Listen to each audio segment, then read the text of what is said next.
हम में से कौन सफल नहीं होना चाहता। हर इंसान चाहता है कि जिंदगी में जिस पत्थर को छुए वो सोना बन जाए, जब जिस इम्तिहान में जाए उस इम्तिहान में सफल होकर बाहर निकले। लेकिन सफलता जिस कीमत को अदा करने की हमसे अपेक्षा रखती है, हम उस कीमत को अदा नहीं कर पाते। हम में उस कीमत को अदा करने का मादा नहीं होता। कई बार हम में उस कीमत को अदा करने का जब मादा होता है तो हम उस कीमत को अदा करने की इच्छा जाहिर नहीं कर पाते। अक्सर ऐसा होता है।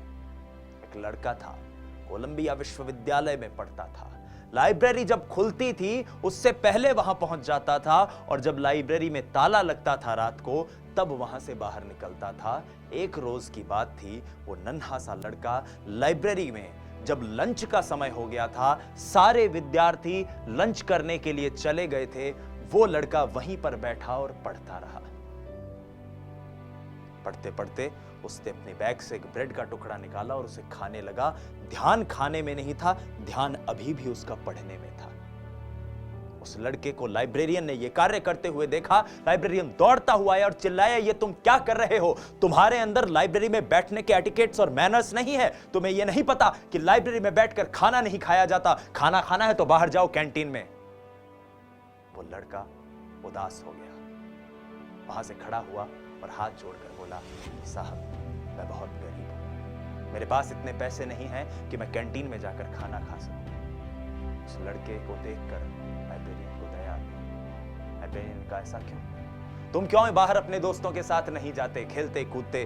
उसने कहा, साहब मैं अगर ये करने लग गया तो वहां मेरे मुल्क में, मेरे देश में मेरे लोगों का क्या होगा? मुझ पर जिस कार्य को करने की जिम्मेदारी है उस जिम्मेदारी का क्या होगा?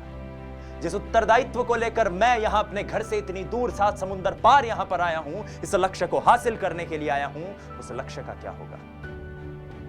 उस लाइब्रेरियन ने उसको देखा और कहा, मेरे दोस्त आज के बाद तुम कैंटीन में मेरे साथ चलोगे और खाना खाओगे। वो बालक कोई और नहीं था, वो साधारण सा दिखने वाला मानव कोई और नहीं था, असाधारण महामानव बाबा साहब अम्बेडकर थे, जिन्हें यह पता था कि मुझ पर कौन सी जिम्मेदारी है, कौन सा उत्तरदायित्व है और मुझे उस उत्तरदायित्व को कैसे निभाना है।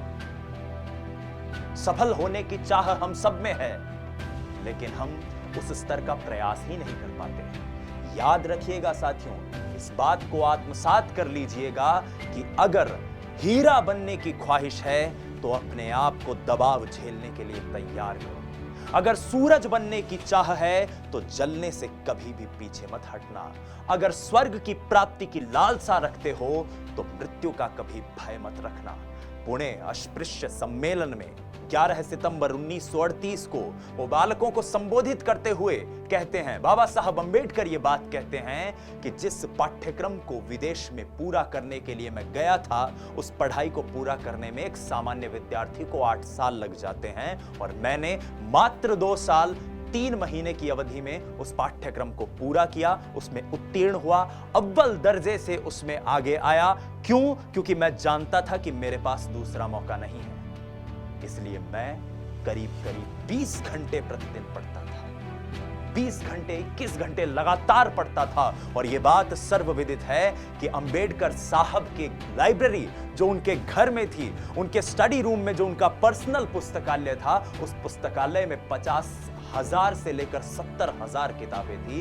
एक छोटी मोटी लाइब्रेरी नहीं, एक सामान्य, एक बड़ी लाइब्रेरी का दंभ भरने वाली लाइब्रेरियां उनके घर के पुस्तकालय के सामने पौनी नजर आती थी। और इसी बात को उन्होंने अपने उस सम्मेलन में भी कहा कि आज भी मैं 18 घंटे लगातार पढ़ता हूं, कार्य करता हूं, जबकि मैं अपने दौर के बाकी युवकों को देखता हूं, युवतियों को देखता हूं तो वो यहीं घूमते फिरते अपना समय बर्बाद कर देते हैं, बैठ जाते हैं, चाय पी लेते हैं, सिगरेट फूंक लेते हैं। मैं जानता हूं कि मैं ये कार्य नहीं कर सकता, इसलिए मेरी एफिशिएंसी आज भी, जब मैं 40 बरस से ऊपर का हूं, तब भी बाकी लोगों से ज्यादा है। इसलिए कहता हूं साथियों कि ये सोशल मीडिया, ये जितने भी डिस्ट्रैक्शंस, ये जितने भी अवरोध हैं, ये हमें अदाकार तो बना सकते हैं। अंबेडकर बनने के लिए किताबों से प्यार करना होगा। अंबेडकर बनने के लिए अपने जुनून की चिंगारी को मशाल में तब्दील करना होगा। अंबेडकर बनने के लिए यह जानना होगा कि हमारे कंधों पर जिम्मेदारी क्या है।